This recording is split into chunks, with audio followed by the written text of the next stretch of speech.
Hi, my name is Lona Muthania Uchido, and I'm making it one of my life's mission to demystify the speech therapy field and to empower more parents on what they can start to do in order to optimize their child's communication outcomes.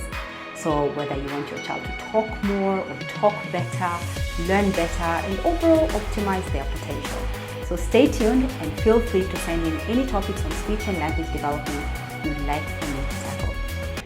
Hi and welcome to another video, and today's video is on how you can get your child to be smarter by giving them instructions or sending them, around in the home or at school, whatever. If you're a teacher, that is.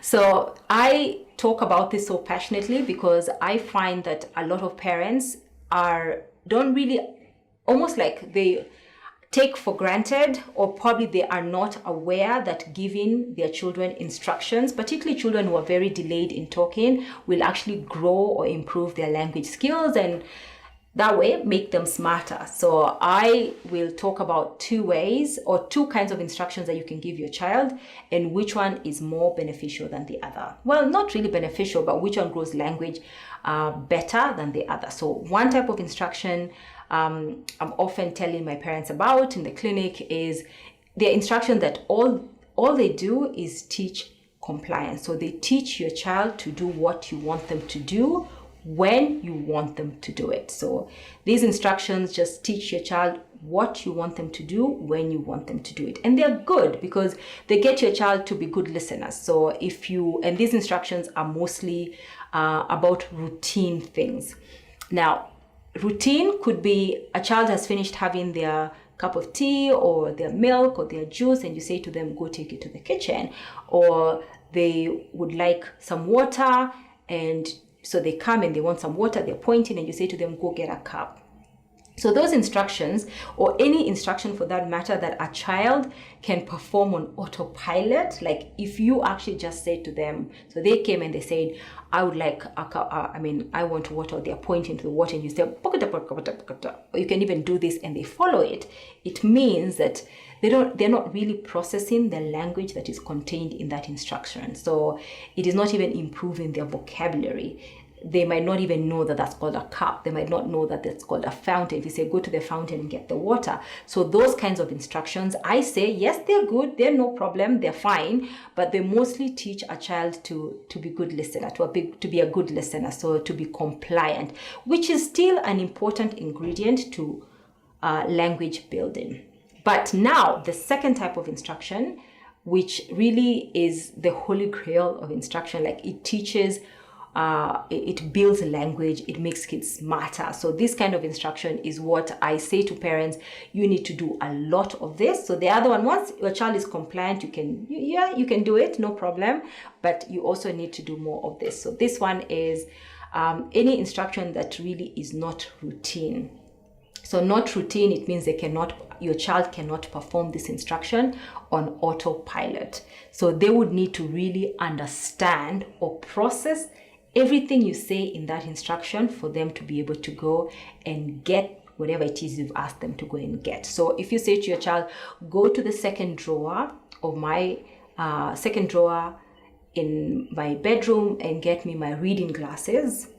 You see, if that is not the usual place for your reading glasses, then it has become non-routine.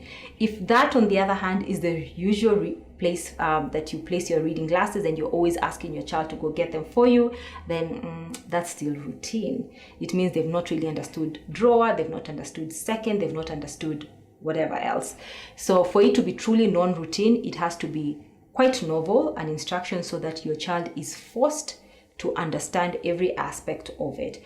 Go to the kitchen and get me the blue and yellow cup. And the blue and yellow cup is not the cup that they used to bring in to you when you ask them to go get a cup. Then it has become non-routine. Why are these instructions so important or beneficial?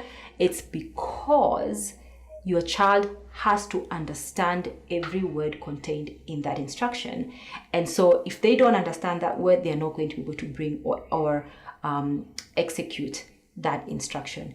And so what then happens if they can't? If they can't, it's actually a good pointer to you as a parent that this is an instruction, that there's a particular word in that command or instruction that my child is not familiar with. So it's also your opportunity to teach it.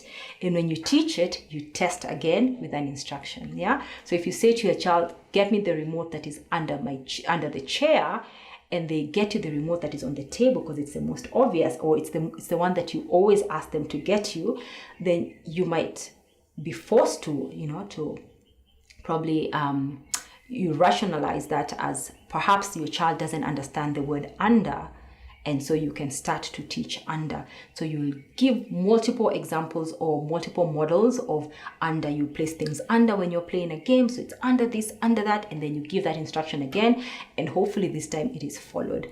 With those kinds of instructions, well, you can now start to stack one on top of the other and get a child to do multi-step things. The problem I find with most homes is that they're very routine oriented. So if you're your child that might perhaps be late in talking, and they probably can follow instructions around the house. Like sometimes I'll say to parents who come to the clinic, does your child follow instructions? They say yes. And they might give me an example of, oh yeah, actually my child knows everybody's phone. When the phone rings, they bring it. And I'm like, the phone rang. It was a prompt, take this phone to its owner, and they have very good visual skills or memory, so they would know whose phone that belongs to.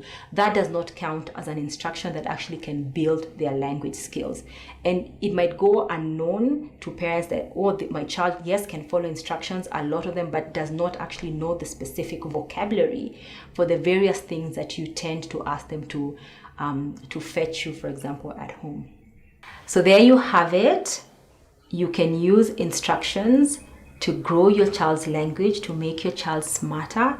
Instructions are actually giving instructions or commands are a very powerful way of getting your child to grow their language skills. So start doing that today. Leave us a comment. If you haven't yet subscribed, please do so. Like us if you like this video, and don't forget to hit the notification bell so that whenever we have a new video posted, which is twice every week, I'm not sure the frequency, but twice every week, you'll be the first to know. So thank you so much for tuning in, and catch you later.